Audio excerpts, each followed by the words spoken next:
Adlaw nga Domingo karon mga kaigsuunan. Petsa 4 sa bulan sa Hunyo tuig 2023. Ato karong gisaulog ang solemnidad sa Santissima Trinidad, the Solemnity of the Most Holy Trinity, ang Amahan, Anak ug Espiritu Santo. Ang pagbasa kinutlo gikan sa Ebanghelyo sumala ni San Juan, Kapitulo 3, versikulo 16 ngadto sa 18.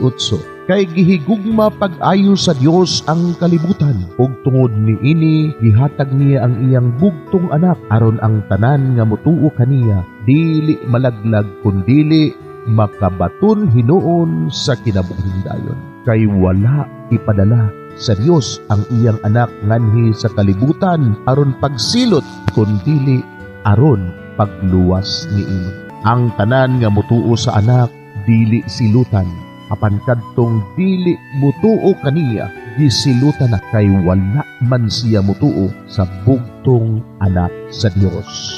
Mga igsuon, ang Ebanghelyo sa Ginoo. Daygon ikaw, O Kristo.